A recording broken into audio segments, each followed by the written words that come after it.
समाज के प्रेशर में आकर मेरे पिताजी ने मेरी शादी ठीक कर दी। मेरे हस्बैंड का पकड़ुआ ब्याह हो रखा था। उसके बाद 2019 के मई में मेरे हस्बैंड मुझे छोड़ के चले गए। मेरे दरवाजे पर मेरे हस्बैंड का लाश शव पड़ा हुआ है और यही समाज मुझे जीना मुश्किल कर दिया। उनके खास मित्र मेरे होटल पे आके दारू पीने के लिए एक जबरदस्ती रूम में बैठ के ड्रिंक किया। उसके बाद 10 बजे रात में उस इंसान ने मुझे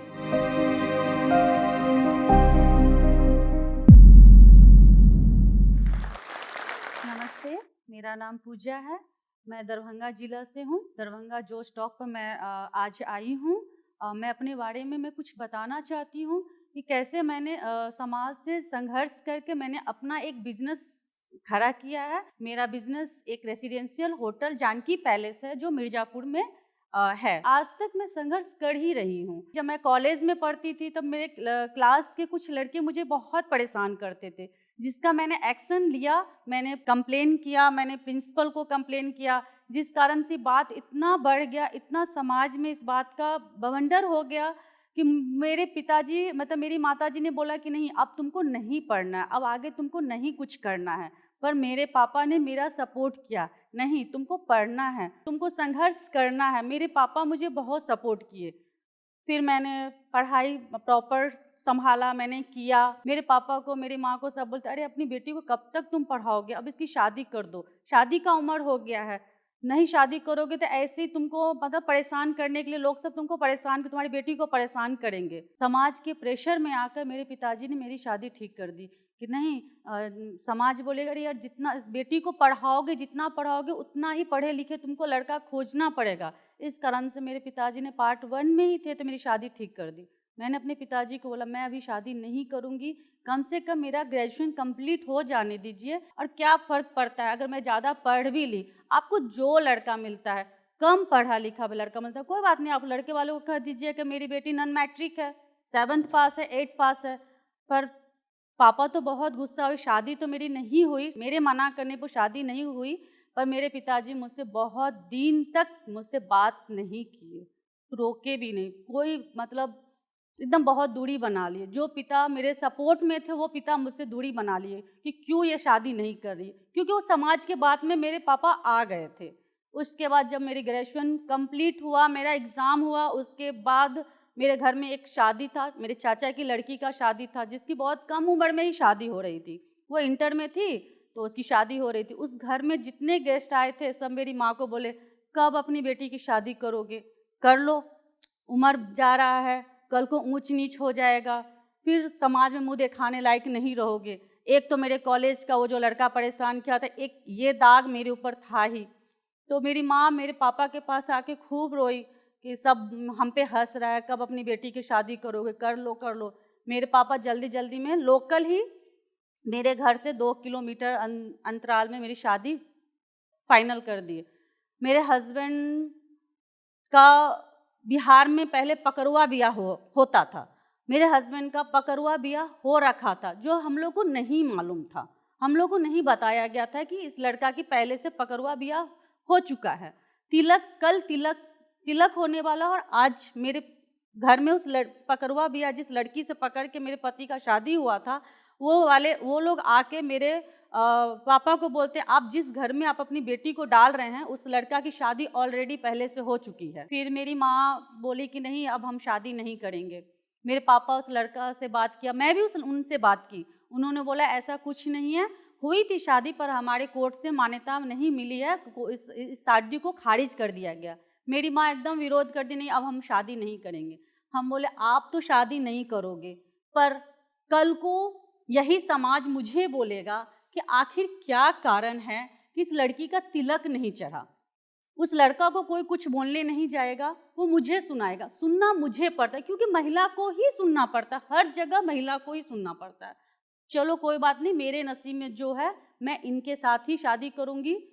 मेरी शादी हो गई। शादी होने के बाद मैं ससुराल गई, मेरी सास नहीं है। ससुराल जाने के बाद एक हमारा छोटा सा सर्विसिंग सेंटर चलता था, बहुत छोटा सा। वो सर्विसिंग सेंटर साल भर के अंदर बंद हो गया।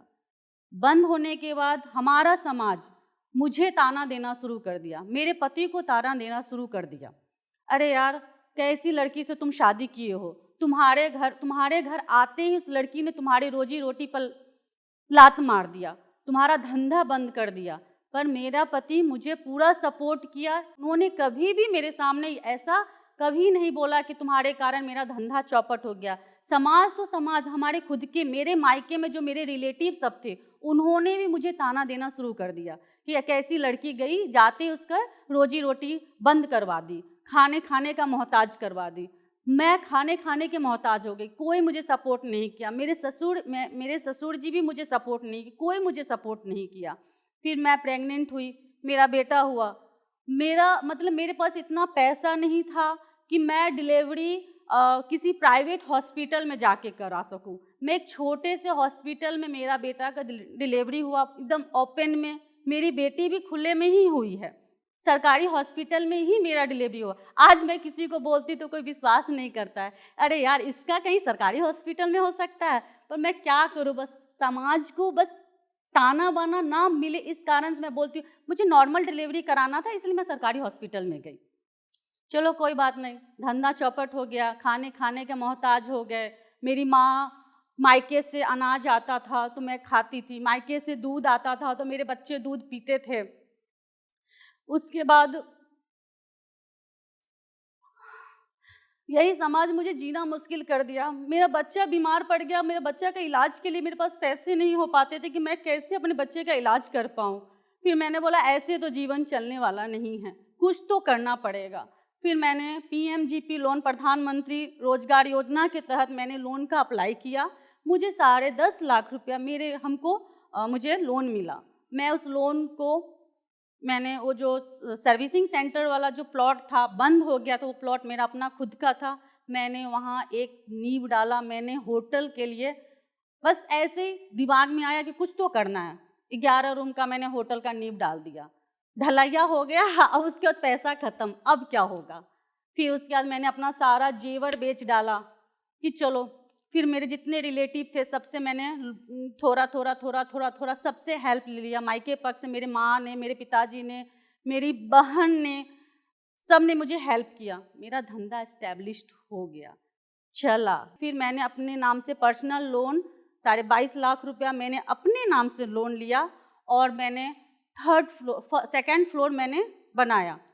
हस्बैंड 2019 के फरवरी में मेरा 3rd फ्लोर का ओपनिंग हुआ। उसके बाद मेरे हस्बैंड का किडनी फेल हो गया। 2019 के फरवरी में उनकी हालत इतनी सीरियस हो गई कि मैं उनको लेकर लखनऊ, दरभंगा के डॉक्टर ने तो मुझे जितना चूसना था चूस लिया। फिर मैं उनको लेके लखनऊ PGI हॉस्पिटल में इलाज कराई। 3 महीना इलाज कराई। 2019 के मई में मेरे हस्बैंड मुझे छोड़ के चले गए। मैं उनके लाश को लेके जैसी हिम्मत बांध के मैं वापस दरभंगा आई। मेरा बच्चा, मेरा बेटा 7 साल का, मेरी बेटी 4 साल की, 2 बच्चों को छोड़ के मेरा पति मुझे छोड़ के चला गया। दरभंगा आई, मेरे दरवाजे पर मेरे हस्बैंड का लाश शव पड़ा हुआ है।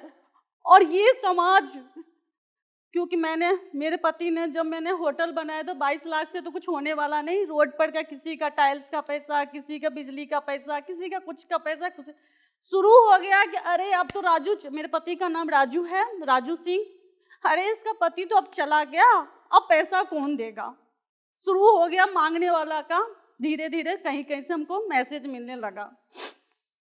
कल 9 केस था और आज के दिन एक उनके खास मित्र मेरे होटल पे आके दारू पीने के लिए एक जबरदस्ती रूम में बैठ के ड्रिंक किया, जबकि बिहार में बंद है, बैंड है।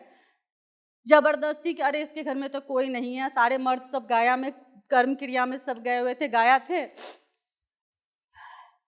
जबरदस्ती वो दारू पी। जब उसको विरोध किया, मैंने बोला कि ये कोई तरीका नहीं है। उसके बाद 10 बजे रात में उस इंसान ने मुझे इतना गाली दिया, इतना गाली दिया। हमारा समाज, आसपास किसी ने उसको डांटने के लिए नहीं आया कि तुम क्यों उसको गाली दे रहे हो। तुम्हारा अगर वो पैसा रखी है तो तुमको वो पैसा देगी वापस। पर इंसान को इतना बल हो गया कि 10 बजे रात में मुझे इतना गाली दिया और बोला, धमकी दे के गया, कल मेरे 1.5 लाख रुपया मेरा तुम वापस नहीं करोगी तो तुम्हारे होटल में हम ताला मार देंगे। मैं पूरी रात सोई नहीं, जिससे भीख नहीं मांगना था मैंने सबसे भीख मांगा। पूरा रात मैंने 1.5 लाख रुपया का व्यवस्था किया। सुबह में 9 केस करा के पैसा लेके मैं उसके दरवाजे पे गई कि लो, आज के बाद मेरे यहाँ मत आना, मुझे माफ कर दो। उसके बाद आ गया ये लॉकडाउन। एक तो लोन का किस्त जा ही रहा है, होम लोन, कार लोन, सबका किस्त जा रहा, ऊपर से ये आ गया लॉकडाउन।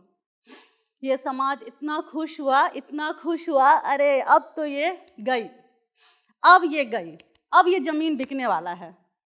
अब इसका ज़मीन बिकेगा और हमारे समाज के जो दलाल सब हैं, जो चीज़ 5 रुपये का है, अब इसकी स्थिति खराब है तो ये तो 1 रुपये में मुझे बेच के चली जाएगी। बहुत खुश हुआ सब आदमी कि चलो अब ये हमको दे देगी।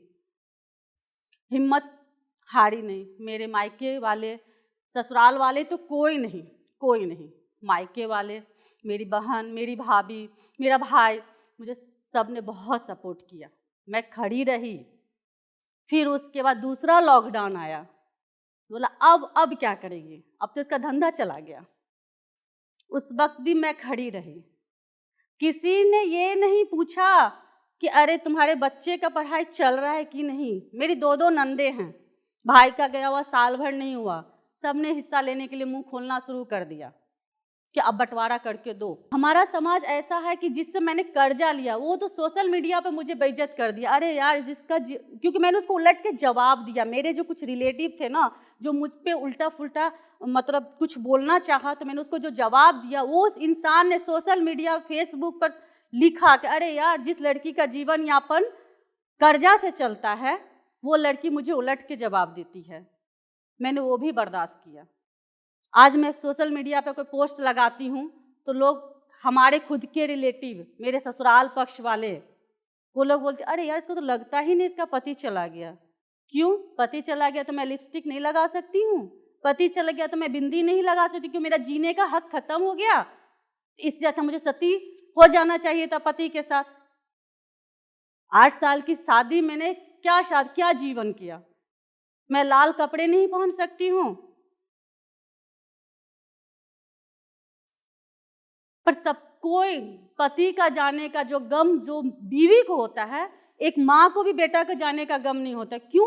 तो माँ का अगर एक बेटा जाता तो उसके लिए दूसरा बेटा या बेटी तैयार रहता है, पर किसी औरत का अगर पति चला जाता है, उसका सब कुछ उजड़ जाता है और वो औरत हंस नहीं सकती। इस समाज में वो औरत हंस नहीं सकती है। क्यों? तो उसका पति चला गया, तुम रो के रहो। तुम अच्छे कपड़े नहीं पहन सकते। क्यों? मैं बचपन में अच्छा कपड़ा नहीं पहनती थी। शादी से पहले तो मैं जैसे पहनती थी, शादी से पहले मैं बिंदी लगाती थी, शादी से पहले मैं नेल पॉलिश लगाती थी, सब कुछ मैं शादी से पहले करती थी। पर पति के जाने के बाद आप कुछ नहीं कर सकते। एक सफ़ेद साड़ी पहन लो और फिर अपना जीवन यापन करो। पर उसके अंदर घुस के कोई देखना नहीं चाहता है कि उसके घर में क्या प्रॉब्लम है, उसके बच्चे का कैसा प्रतिपाल हो रहा है, उसके ससुर जी कैसे रह रहे हैं, उसके साथ क्या अत्याचार हो रहा है, कोई देखना नहीं चाहता है। इतना संघर्ष करने के बाद भी, लॉकडाउन झेलने के बाद भी मेरा आज बिजनेस अच्छा चल रहा है। मैं अपने उस बिजनेस से मैं लोग के कर्जे भी चुका रही हूँ, बैंक का लोन भी टाइम टू टाइम मैं दे रही हूँ। मेरे बच्चे दोनों अच्छे स्कूल में पढ़ रहे हैं। क्या लिख रखा हुआ है मर्द और औरत में? मर्द भी वही काम करता है, औरत भी वही कर सकती है, तो औरत क्यों पीछे रहे? किसी चीज़ में औरत पीछे नहीं है। मैं सबसे बस ये कहना चाहती हूँ, हर एक महिला से कहना चाहती हूँ कि किसी का मतलब सहारा नहीं बन सकते हैं तो किसी को गिराने का भी कोशिश मत करिए। खासकर जो मतलब जिस लाइन में मैं हूँ, मतलब जो विधवा औरतें, मैं उनके लिए खास मैसेज देना चाहती हूँ। आप अपने को किसी से कम मत समझिए। जितना अधिकार किसी औरत को जीने का हक है, उतना ही अधिकार हमको भी जीने का हक है। क्या हो गया अगर पति नहीं है तो मैं जीना छोड़ दूं? मैं सजना संवरना छोड़ दूं? तो मैं सभी से कहना चाहती हूँ कि आप किसी का अगर सहारा नहीं बन सकती हैं तो आप उनको गिराने का भी कोशिश मत करिए। आप सबके लिए बराबर सोच रखिए। अहाँ सब एकरा सब्सक्राइब करू, लाइक करू और जत्ते से जत्ते मैथिल छै उनका बीच में शेयर करू और नया नया प्रेरणादायक कहानी बहुत सारा खिस्सा अहाँ के सुनय ला मिलत, तो बस बनल रहू।